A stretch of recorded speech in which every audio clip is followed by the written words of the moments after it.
എല്ലാവർക്കും നമ്മുടെ പുതിയ വീഡിയോയിലേക്ക് സ്വാഗതം. നമ്മളിൻ്റെ video Kerala state cooperative rubber marketing federation limited rubber മാർക്കിൽ വന്നിട്ടുള്ള ക്ലർക്ക് ജോലി അവസരത്തെ പറ്റിയിട്ടാണ്. ഈ കിടക്കുന്നതിന് മുന്നേ നമ്മളുടെ ചാനൽ ആദ്യമായിട്ട് കാണുന്നവർ സബ്സ്ക്രൈബ് ചെയ്തേക്കുക. അതുപോലെ തന്നെ വീഡിയോ ഇഷ്ടപ്പെട്ടിട്ടുണ്ടെങ്കിൽ വീഡിയോ ഒന്ന് ലൈക്ക് ചെയ്യുക, വീഡിയോ മാക്സിമം ഷെയറും കൂടെ ചെയ്തേക്കുക. അപ്പോൾ ഈ ക്ലർക്ക് ജോലിക്ക് അപ്ലൈ ചെയ്യാനുള്ള അവസാന തീയതി വരുന്നത് ഡിസംബർ 31 തീയതിയാണ്. ഏജ് ലിമിറ്റായിട്ട് പറയുന്നത് 18 വയസ്സ് മുതൽ 50 വയസ്സ് വരെയാണ്. 4980 ടു 12260 എന്നൊരു സാലറി സ്കെയിലാണ് വരുന്നത്. ബേസിക് സാലറിയുടെ പുറമെ മറ്റ് ആനുകൂല്യങ്ങളും ലഭിക്കുന്നതായിരിക്കും.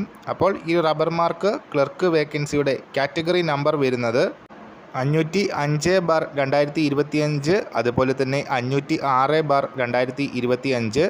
NCA വേക്കൻസീസ് ആണ്. സോ വേക്കൻസീസ് വന്നിരിക്കുന്നത് വിശ്വകർമ്മ സൊസൈറ്റി കാറ്റഗറി ഒരു വേക്കൻസി, അതുപോലെ തന്നെ ലാറ്റിൻ Catholic or Anglo Indian society category ഒരു വേക്കൻസി. സോ കൂടുതൽ ഡീറ്റെയിൽസ് അറിയാനും അപ്ലൈ ചെയ്യാനുമായിട്ട് കേരള PSC വെബ്സൈറ്റ് ചെക്ക് ചെയ്യുക. ഈ ഒരു വർഷം സംബന്ധിച്ച വീഡിയോ പുതിയ വീഡിയോയുമായിട്ട് ഉടനെ കാണാം.